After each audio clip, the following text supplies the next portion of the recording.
Hello and welcome to the big picture. The logjam in the parliament during the ongoing monsoon session has hampered the functioning in both houses.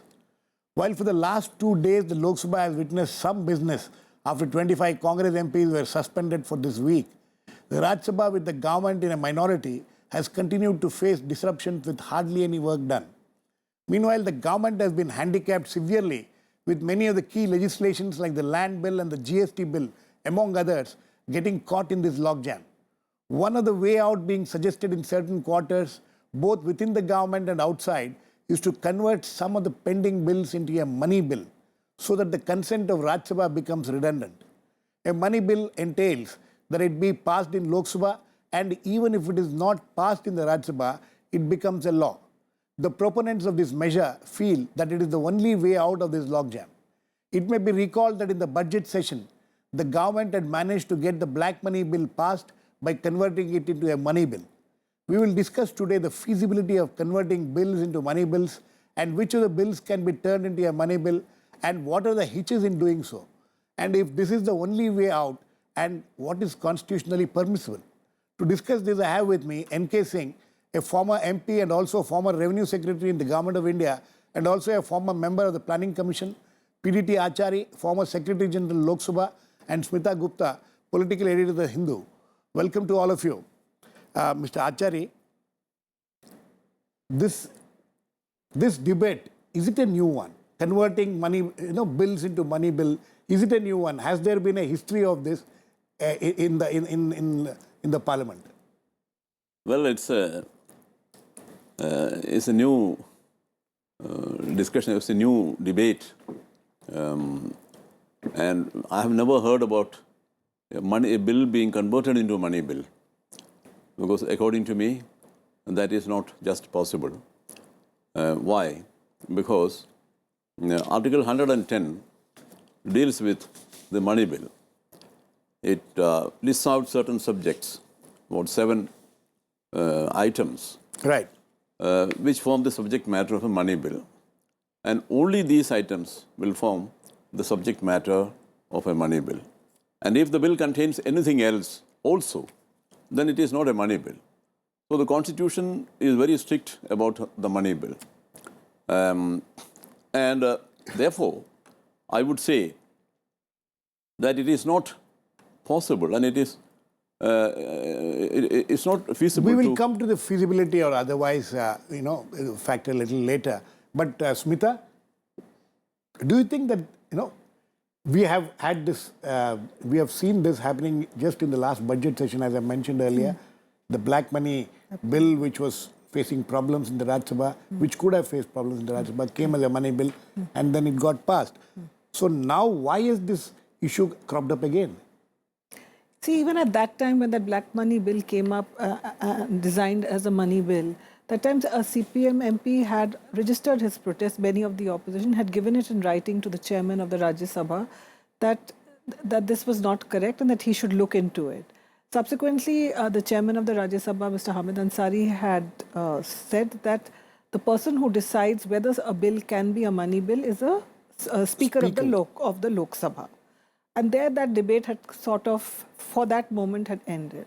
Now in this session, what has happened, thanks to all the issues of corruption and conflict of interest, allegations that have been leveled against ministers and chief ministers belonging to the BJP, the opposition, largely led by the Congress and the left, Parliament has not been functioning. Things came to a head on Monday when 25 Congress MPs were suspended. So now nothing, in this session, till this week, nothing was happening.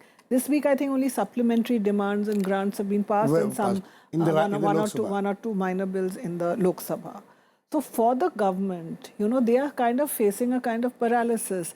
If no key bill critical to the government's agenda is passed, then how does the government take forward its agenda? So it's again gone back to what it did.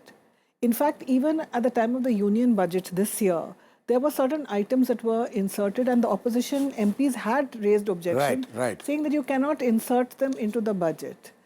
Because, as they point out, virtually any bill has a money component, but that doesn't necessarily make it into a money bill. Right, right. And I presume the concept of a money bill was why it said that even if the Rajya Sabha does not pass it, if it lies there for 14 days, it becomes, so that government never stops. Money must flow. That's But right. that doesn't mean that all critical laws should be converted into money bills. Okay, so you think that there is some kind of a thinking that if nothing works, we'll have to do this. Yes, because I think people are also looking at the Gujarat Assembly when the current Prime Minister was the Chief Minister. At that time also, if one looks back at the records of the Gujarat Assembly during that period, the Assembly used to run for 2-3 days. Most of the time, the MLAs used to be, opposition MLAs used to be suspended, and whatever bills had to be passed used to be passed during that period. So, but you cannot bypass legislatures and parliament when it comes to passing bills.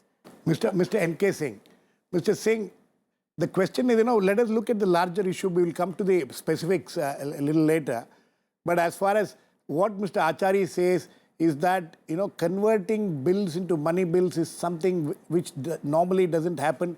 According to his own experience, he says that it has not happened. But we have seen it happening in the last session, in the budget session of Parliament. So how do you look at this entire issue?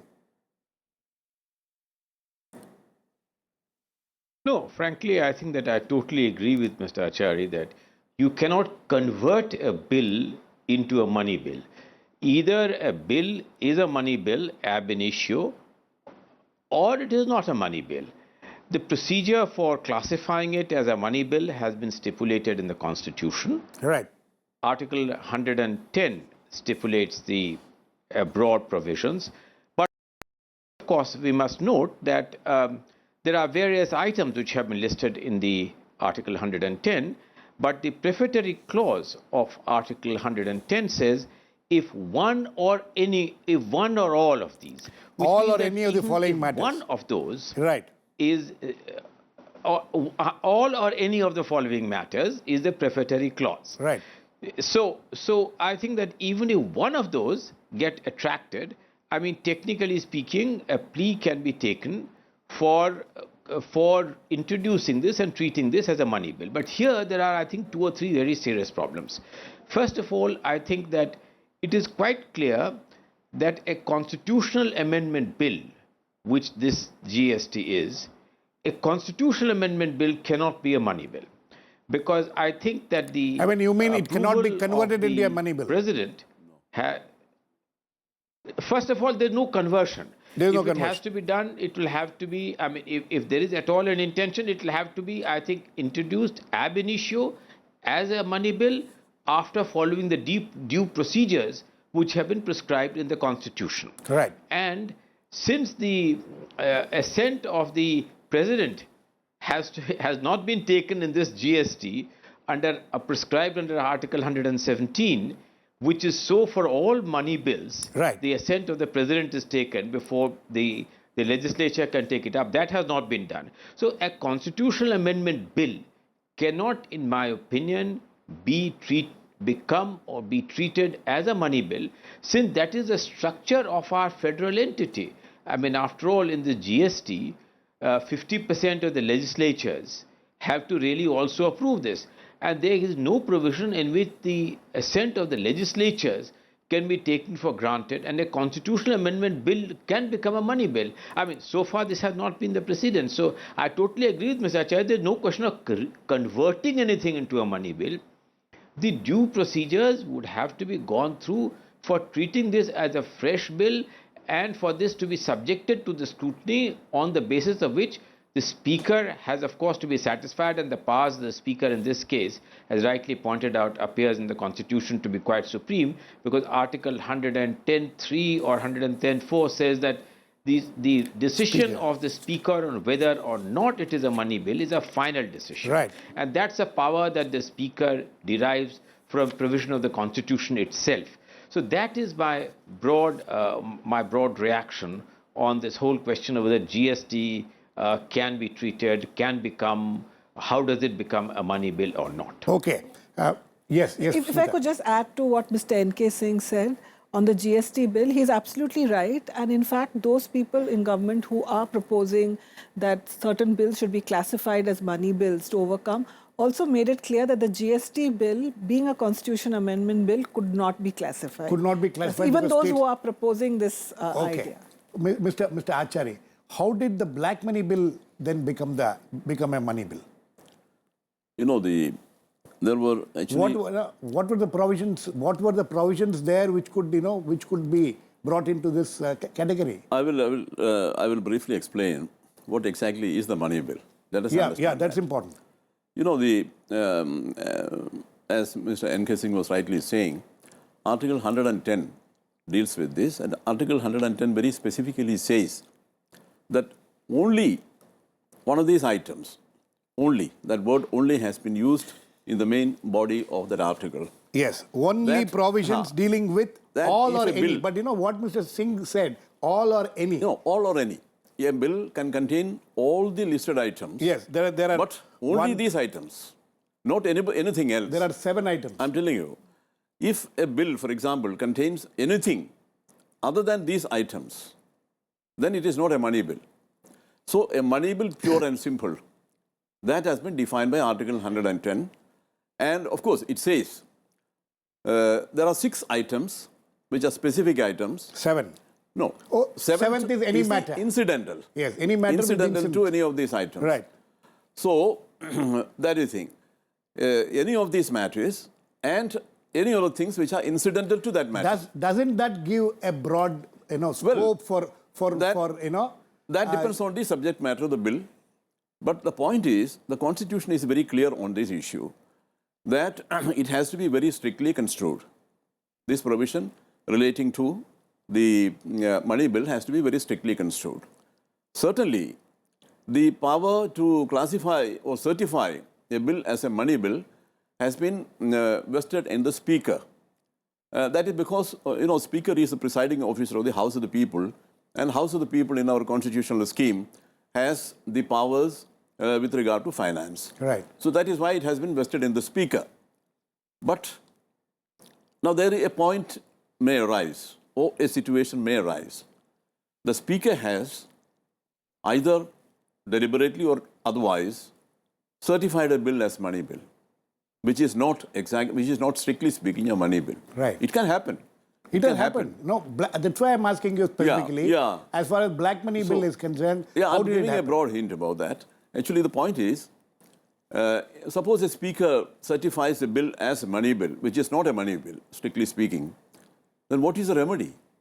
Constitution doesn't say anything about it. The Constitution says that it cannot be challenged in a court of law. No. Constitution doesn't say that. I'm telling you that. I will clarify that. Actually, and then this bill goes to the Rajya Sabha. If it is a money bill, Rajya Sabha, even if it can only make a recommendation. Exactly. And those recommendations may be accepted or may not be accepted. And if the Rajya Sabha sits quietly, it doesn't do anything, after 14 days, the bill will be deemed to have been passed by both the houses in the form in which the Lok Sabha has passed it. Right. So this is the provision. Now the question is whether there is any remedy available to the members of the Rajya Sabha. The point is, Rajya Sabha, if it is a money bill, Rajya Sabha doesn't have the same power as the Lok Sabha. Right. And Rajya Sabha doesn't have the same power which they have in case of other bills. So that is a serious limitation on the Rajya Sabha. If a bill which is not a money bill, but which has been certified as a money bill, goes to the Rajya Sabha, that means you have curtailed the power of the Rajya Sabha, in effect. Now, if that happens, what is the remedy? Now, you asked about the... black money bill. No. You said people cannot go to court. Yes. That judicial remedy is not available. That is the common perception. No, the point is, Article 122 says that on the basis of procedural irregularity, you cannot challenge what happens in the House in a court of law. Right. Procedural irregularity, which means if it is another matter which is not a procedural irregularity, you can certainly challenge it in the court.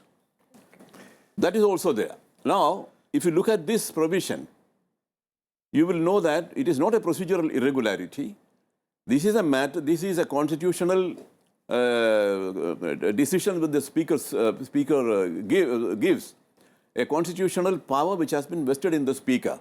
After all, the constitution, you know, has put a certain faith on the speaker.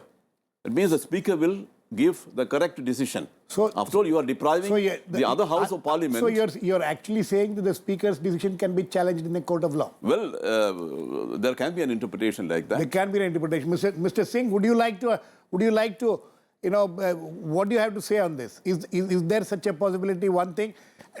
And second, how did black money bill become a money bill?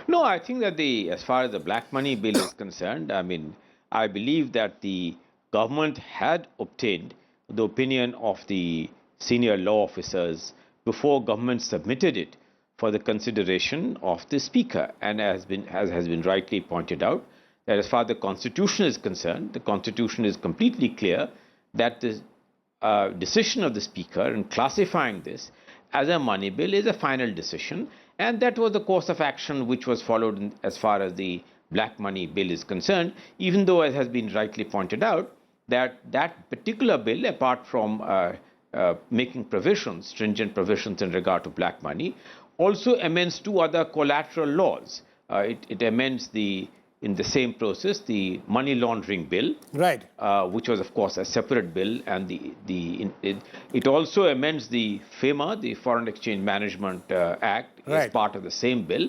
And these matters were raised, of course, in the Rajya Sabha by some members from the CPM and perhaps from the other parties. But at that stage, it is very, very clear that the decision of the Speaker is final, and the bill was taken up, and really the bill has now been enacted into law. Now, whether or not this can be subjected to judicial scrutiny, and under what circumstances this can be subjected, which is more than procedural, that is something which, of course, in a country of this kind, we are all governed by the Constitution, is for anybody who is really feeling exceedingly dissatisfied and taking a resort to that. But I don't think that is something which, frankly speaking, has ever been done. And it would be quite unfortunate if a recourse is taken to that on the ground that the power of the upper house is in this way curtailed. Because once it has been classified as a money bill, then, of course, the Constitution is quite clear on the procedure to be followed in regard to the passage of the money bill. But Mr. Singh, my question, the same question which I asked Mr. Achary also, the seventh clause in that Article 110, which says any matter incidental to any of the matters specified in subclauses A to F. Now, doesn't that give scope for you know, some kind of a expanding the scope of what this Article 110 is all about, and gives that much more leeway to a government to classify whatever bills as a money bill? I don't think so, because I think that these powers have been given to be exercised with the appropriateness, discretion, judgment, which the Constitution naturally, for very good reasons, has reposed in the judgment of the Speaker representing the House of the people. And I believe that these powers have not been transgressed. So the question of casting any shadow of doubt on the rationality and appropriateness of the Speaker's decision has not arisen. No, but and it does. I'm sure Don't you think that it arose? will not arise in the future as well. Sorry to That, intervene. of course. Sorry to intervene, sir, but don't you think that question arose when the black money bill was, you know, was seen as a money bill and it got passed? Don't you think that question was raised then? Yes, that question arose, and that question was raised, and that question was also settled. It was settled that the decision of the Speaker is what prevailed in accordance with the provisions of the Constitution, and that is how these bills were enacted and have now been subsequently have become part of our legal rubric. Okay, Mr. Achary, you think that issue is settled now? Well, I would agree with Mr. N.K.Singh that so far as that point is concerned, that stands settled, because the Speaker has certified it as money bill. And as far as the Constitution is concerned, that is the final thing. That is the final word. So, no, if that is the case, then my question is this. Then what stops what stops other bills which are going to come up? Maybe it is a GST also to be certified as a, GST can't be. or any other bills which are going to come up. We are only talking of land bill, which is also one of the important important legislation on the agenda of this government to get it passed. Now, if can land bill be a money bill?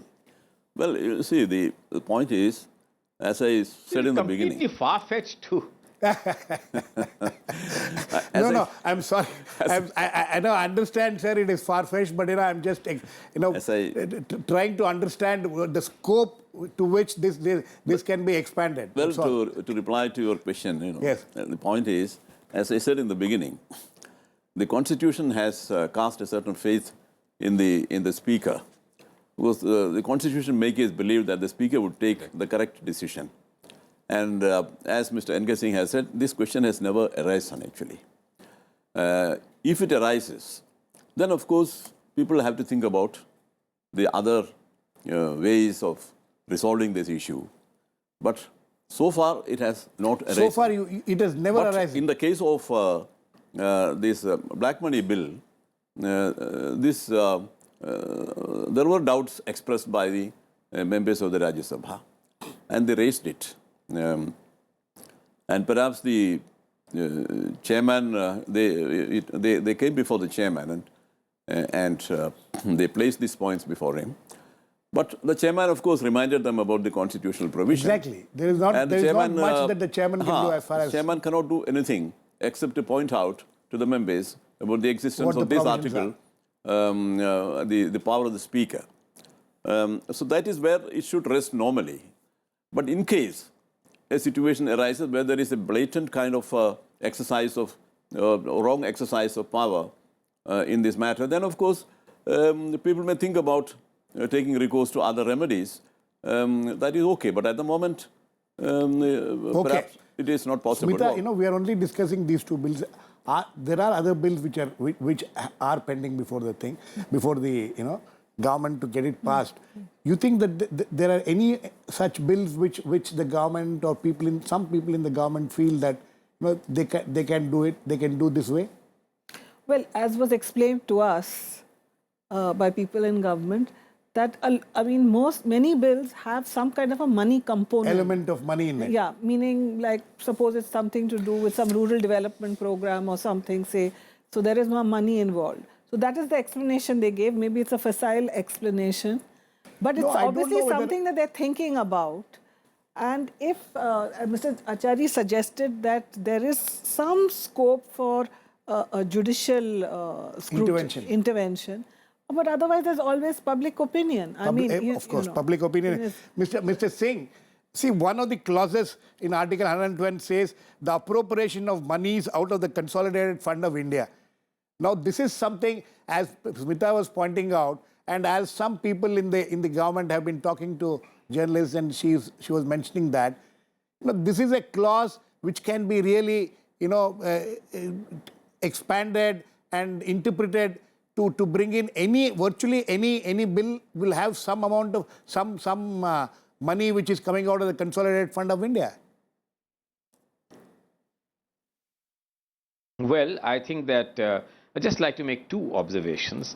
First is that I think that if technically speaking, we know that the demand for grants, which is really basically outgo from the Consolidated Fund of India, are debated and then approved, or they are guillotined at the end of it. Right. So there is a parliamentary sanction in respect of the outgo from the Consolidated Fund of India, which is contained in the appropriations bill itself, which is introduced as part of the union budget. So that part of it is clear. But let me give an example which may be of interest. Just because it pertains to securing money into the Consolidated Fund, then in that case, really speaking, one or two bills which could have been at least examined or would have been the insurance bill, it largely would lead to the garnering of huge resources for long-term capital into the country's direct foreign investment for purposes of insurance, or the pension bill, which would really result in a huge inflow into the Consolidated Fund via the pension funds making investments, but they were not classified. And there was no attempt made to classify them, even though they primarily dealt with increasing the resources of the consolidated fund of India through direct foreign investment. So there has been precedence, there has been a judgment. These judgments have been exercised with a great amount of reason, a great amount of caution, and I do not see really any imminent danger or any nascent danger of the provisions relating to the money bill prescribed fairly tightly under Article 110 of the Constitution to be misused in a manner which would not really be appropriate in accordance with the spirit and in accordance with the checks and balances which the Constitution has provided. Mr. Singh, your point very well taken. I hope everybody takes that point seriously. But my question is, as far as pension and insurance are concerned, of course, there were a lot of opposition to it. There were a lot of... but at the end of the day, there was agreement on by the two main opposition parties. Now, why I'm asking you this question, and I want Correct. Mr. Achary also to talk on it, is that in the coming days, the kind of atmosphere which is prevailing in the parliament today, and in the coming days, what could prevail, the kind of strife which we witness, so that could become the reason or the ground for maybe this kind of exercise of power of expanding the scope of Article 110. That is the concern of some people. Don't you think that concern is a valid concern?